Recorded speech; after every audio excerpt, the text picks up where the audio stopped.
can't go back and make something the same because the music, the movement, the number of people, and the types of people who are involved all change it. That's the way it is. Everyone knew George Maharis as the tough guy from Route 66, but then he disappeared. Some blamed his 2 arrests for exposing his private life, while others said he had a mysterious illness that almost killed him. Now, 50 years later, we finally know what really happened. What happened and why Hollywood's biggest star had to run away before his deepest secrets got out. George Maharis was born in Astoria, Queens on September 1, 1928. His parents, Vassos and Dimitra Maurus, were Greek immigrants who came to America to make a better life for themselves. Was one of 7 kids in a house that was always busy and noisy. Not long after he was born, the family moved to Hell's Kitchen, was a rough part of Manhattan, where life wasn't easy. The streets were rough and money was always tight. His father worked long hours at a restaurant to support the family. There wasn't much luxury, and Maharis later remembered that they couldn't even afford a camera to take pictures of their childhood. His parents wanted him to find stability and maybe even take over the family business, but that wasn't what he saw for himself. In an interview in 2007, he said, "Growing up in Hell's Kitchen, at least for me, was all about, I'm not going to stay here. Life is all about the journey. The going, I had to get out." Before graduating, he left Flushing High School to join the U.S. Marine Corps for 18 months. While serving his country, he learned discipline and strength that would stay with him forever. When he got back home, he finished his high school diploma and began looking for his true passion. At first, he thought it would be music. Singing was his dream, and he had the talent to back it up. He performed in high school and imagined a future on stage, but without proper training, he pushed his voice too hard, and the strain was too much for him. His vocal cords were permanently damaged, so he could no longer pursue the career he had hoped for. It was a devastating loss, but he wasn't one to give up easily. If music wasn't an option, he would find another way to perform. That decision led him to acting, where he threw himself into training, studying at the local playhouse and the Actors Studio in New York, where he worked with 2 of the best acting teachers in the business, Sanford Meisner and Lee Strasberg. Maharis thrived in that setting, honing his skills and getting ready for the challenges that lay ahead. George Maharis started his acting career off-Broadway, where he quickly gained attention. In 1958, he starred in Death Watch, a play by Jean Jan about prisoners' power struggles. His performance was intense and unpredictable, earning him praise from the New York Times, which called him correctly volatile, harsh, soft, and cunning. This role showed that he could handle deep and layered roles. 2 years later, he played another difficult part in Edward L.'s famous play The Zoo Story, which was the first production in the U.S. The story was about a tense meeting between 2 strangers in Central Park, with one of them being an emotionally unstable intruder who was played by Maharis Brooks. Atkinson of the New York Times called it a first-rate piece of acting and praised Maharis' ability to bring out the raw desperation of his character. His performance earned him the prestigious Theatre World Award for Outstanding Performance in 1960, solidified his reputation as a rising star. Despite his success, it wasn't easy for actors to get into Broadway because off-Broadway productions were often seen as second tier, making the move to bigger stages difficult. Maharis later compared this struggle to being stuck in the Bork circuit, which refers to small-time entertainment venues, while Broadway remained out of reach. His strong performances off-Broadway helped him get roles on TV where new opportunities were available. By the late 950s, television was growing quickly, and Maharis was able to find steady work in popular anthology shows like Studio One Kraft Television Theater and Goodyear Television Playhouse. All of these shows had their own dramatic stories, and one of Maharis' most memorable roles was as a gambler who abused his wife on the soap opera Search for Tomorrow. These roles helped shape his image on screen as a tough, brooding, leading man, often compared to classic Hollywood stars like Humphrey Bogart and John Wayne. According to Garfield, this role made him stand out in the growing TV industry. His first movie role was in The Mugger, a crime drama directed by William Burke. It was small, but it was his first movie role. 2 years later, he got a bigger part in Exodus 1960, an epic historical drama directed by Otto Preminger. The movie told the story of how the State of Israel was founded and starred Paul Newman and Eva Marie St. Hamaris as an underground freedom fighter.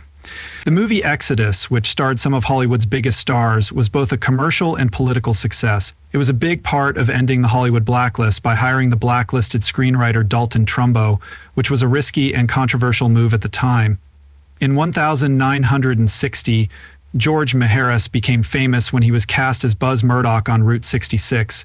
He played a 23-year-old drifter from Hell's Kitchen who traveled the country with Todd. Buzz's opposite, Styles Martin Milner Todd, was college-educated and raised in wealth until his father's death changed everything. Together they took to the road in a Chevrolet Corvette, going from town to town, meeting new people and facing any problems that came their way. Unlike most shows at the time, Route 66 wasn't filmed on studio sets. Instead, each episode was shot on location in over 25 states and parts of Canada and Mexico. The constant change of scenery gave the show a new energy. Many episodes weren't even filmed on Route 66, but the show's name came from the famous highway. The road was more of a symbol, a way to adventure, and the known Maharis made Buzz Murdoch unforgettable. He wasn't just a sidekick or a one-note tough guy. He had depth. His past had left its mark, but he still had heart and a sense of loyalty that made him relatable, especially to younger viewers. His chemistry with Milner was another reason the show worked so well. Their differences created tension. Maharis' performance was so good that he was nominated for an Emmy for Outstanding Lead Actor in 1962. Behind the scenes, the show was just as hard work as the journeys it showed. The crew of 50 people traveled with 2 Corvettes and several support vehicles to film episodes in remote logging camps, on shrimp boats, offshore oil rigs, and even at the Glen Canyon Dam while it was still being built.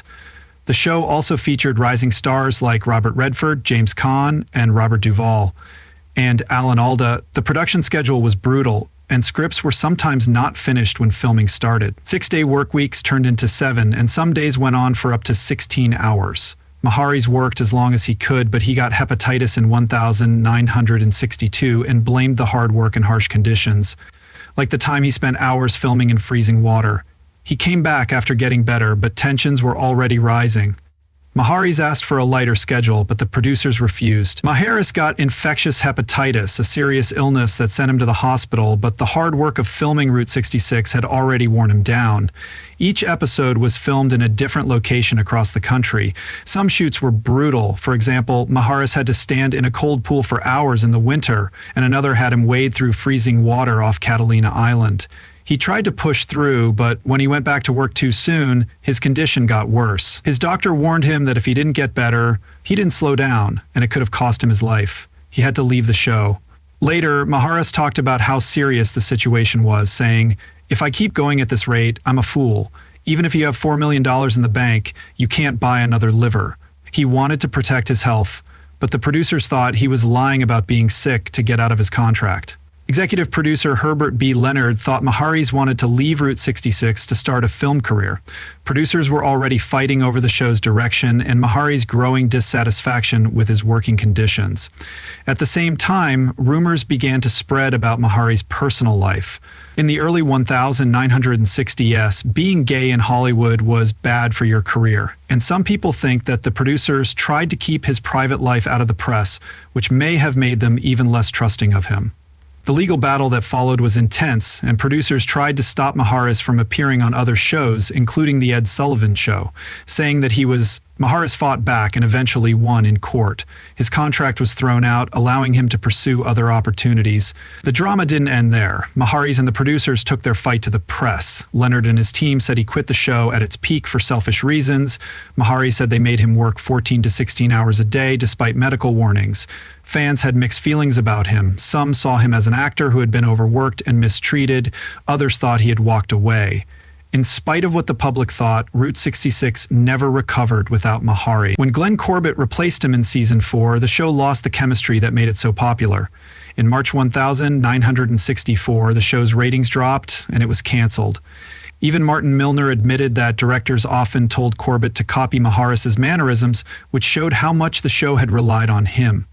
Looking back, Maharis' departure wasn't just about health or career goals.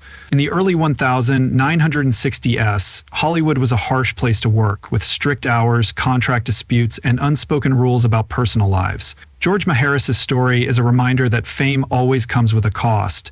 After leaving Route 66 in 1963, he set his sights on a bigger goal, becoming a movie star. Hollywood had seen TV actors make the jump before, but Maharis found it much harder than he thought it would be. His first major film roles were in The Satan Bug, Sylvia, and The Happening. None of these movies were hits, and he continued to work as an actor.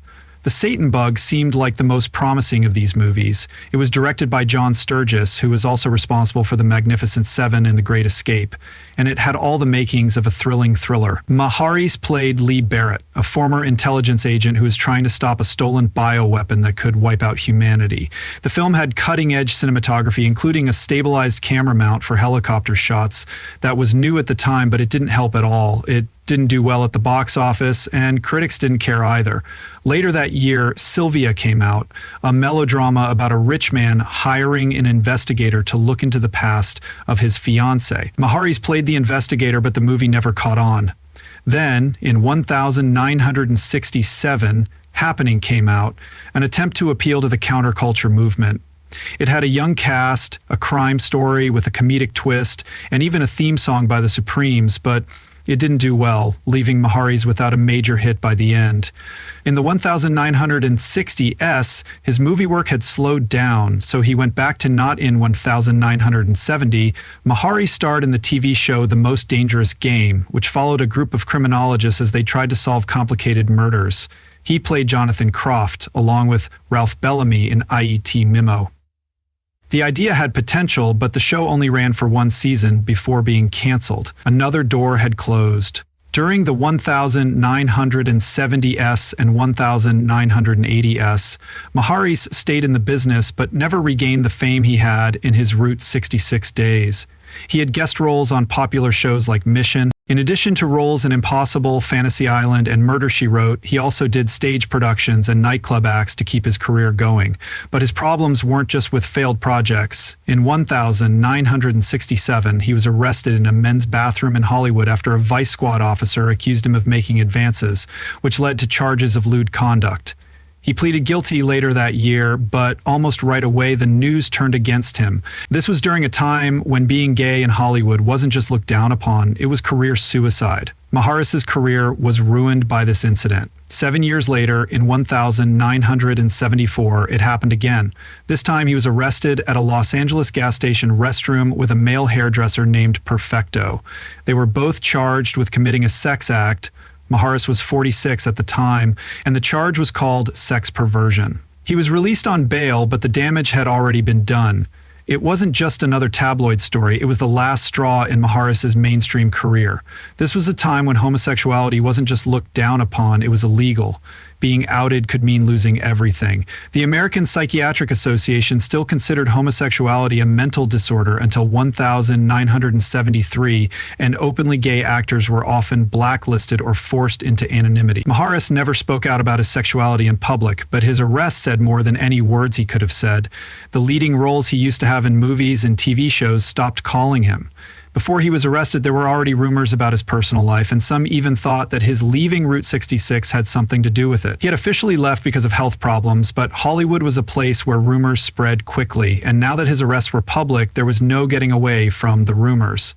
Maharis didn't disappear, though. He still found work on TV and movies from time to time. He did a lot of risky things in 1973, between his two arrests. At 45, he was still seen as a sex symbol, and he was one of the first celebrities to pose naked for Playgirl magazine. The magazine, which had started earlier that year as a female-focused alternative to Playboy, was an instant hit. But it didn't just appeal to women. It also had a strong following among gay people. Maharis' full frontal shoot was shocking and provocative at the time. Some saw it as a way to show defiance. Others saw it as an attempt by a fading star to stay relevant. Reactions were mixed. Some praised his confidence, admiring the bravery of a middle-aged actor embracing his body and sexuality. Others thought it was inappropriate, a sign that he had lost touch with Hollywood's unspoken rules about respect and discretion. The industry had already shunned him, and this move made him even more of an outsider. George Maharis never really left Hollywood, but his career took a different path after leaving Route 66 in the early 1960s. He continued acting through the 1970s and 1980s, though he didn't show up as often. Instead of leading roles, he had guest roles on popular TV shows like Fantasy Island and Murder, She Wrote. These roles kept him in front of audiences, though they weren't as big as the fame he had once known. He also appeared in Mission Impossible, The Bionic Woman, and Night Gallery, showing that he could work in a variety of styles. Even though he wasn't playing a lead role anymore, Maharis was still a familiar face on TV, in crime dramas, thrillers, and lighter fare. In addition to TV, Maharis also went to the theater and played parts in touring productions of Barefoot in the Park in 1967 and Guys and Dolls in 1976. He had a strong background in acting, having studied with Sanford Meisner and Lee Strasberg at the Neighborhood Playhouse and the Actors Studio, so he was more than capable of making the switch from screen to stage, despite he tried hard, but his fame never quite reached the heights it had in his early years. The industry had changed, and Maharis, despite his talent, struggled to regain the level of recognition he once had. He also made headlines for things other than acting. In 1973, he was one of the first male celebrities to pose naked for Playgirl magazine. It was a risky move that got him attention but also caused controversy. By the late 1980s, his acting career had slowed down a lot. His last major film role was in Doppelganger, 1993, a horror thriller. Maharis quit Hollywood for good, but he stayed in the entertainment business as long as he could. The projects he worked on during these decades showed how determined he was to keep working, no matter how hard things got.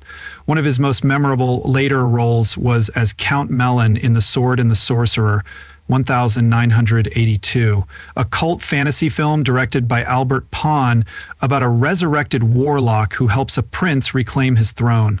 It wasn't a big budget movie, but it was a hit. Fans of fantasy movies loved it. It made over $39 million worldwide on a budget of only $4 million. Mahar's performance stood out. He played his part with intensity and a theatrical presence that made him memorable to fans of genre cinema. It was a departure from the heartthrob roles that had defined his earlier career, but it showed that he was willing to take on unique and unconventional projects. In addition to The Sword and the Sorcerer, he appeared in smaller films and TV movies in roles that kept him connected to the industry, but by the early 1990s, his acting career was almost over after Doppelganger. He decided to leave Hollywood for good. His later projects may not have been big hits, but they showed that he was willing to try new roles and genres. Even as the industry changed, he kept taking on work that challenged him, which showed that his love for acting never went away. As his time in Hollywood came to an end, Maharis turned his attention to other creative pursuits that he had always been interested in. Maharis became an accomplished impressionist painter and found fulfillment in visual art. His paintings were deeply emotional and often influenced by his own life experiences. By 2008, he was still painting while splitting his time between New York City and Beverly Hills. His artistic career wasn't limited to painting. In the early 1960s, Maharis had also tried his hand at music. While acting took priority, he never gave up on music completely. He signed with Epic Records and released a number of albums. His first album, George A. Harris Sings, was a hit, spending 29 weeks at number 10 on the Billboard album chart in 1962. His single, Teach Me Tonight, was also a hit, reaching number 25 on the Billboard Hot 100 and number 8 on the Easy Listening chart. Even though music was never his main focus, he continued to perform in nightclubs later in life, getting to know his fans on a more personal level. George Maharis was at the height of his career when his health took a turn for the worse. In 1962, during the second season of Route 66, he was diagnosed with hepatitis. The show had made him famous, but the strict filming schedule put a lot of stress on his body. Each episode required long hours of travel and scenes that were very hard on the body. One night, around 4 a.m., he had to film a rescue scene in freezing water, and by the time they were done, his jacket was frozen. This pushed him over the edge, and soon after, he had a relapse that put him in the hospital for a month.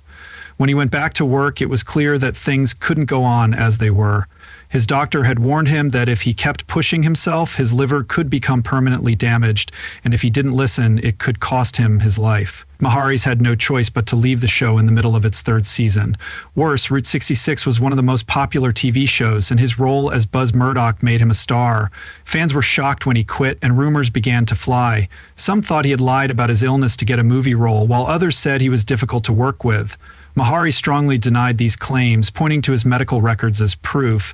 Despite this, the rumors followed him for years, and hepatitis stayed a problem in his life long after he quit Route 66.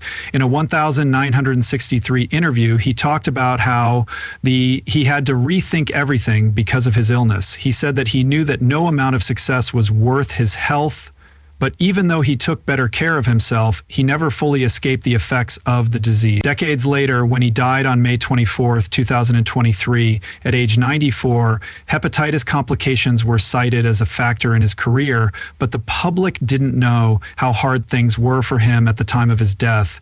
Route 66 studio executives were more interested in rumors about his personal life than in the fact that he was sick.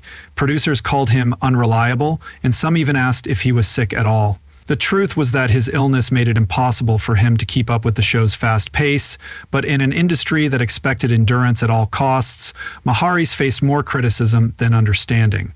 After leaving Route 66, he tried to rebuild his career by moving into film and later returned to TV with The Most Dangerous Game in 9970. He kept acting for decades, but he never quite reached the same level of fame. In later interviews, he talked about how frustrated he was with how his illness had affected his career and how the industry had dealt with it. Despite everything, he never stopped working. He kept acting into the late 20th century, even when Hollywood seemed ready to leave him behind. By the time of his death, Maharis had been away from the years. He lived a quieter life in Beverly Hills, away from the fast-paced world of TV, but those who knew him will never forget his talent or the strength he had shown over the years. He had dealt with illness, industry politics, and unfair scrutiny more than most actors of his time, but he still left an indelible mark on American television. After his death, fans and coworkers paid tribute to him, with one friend putting it simply, "George was more than an actor. He was a fighter who never let life's challenges describe him."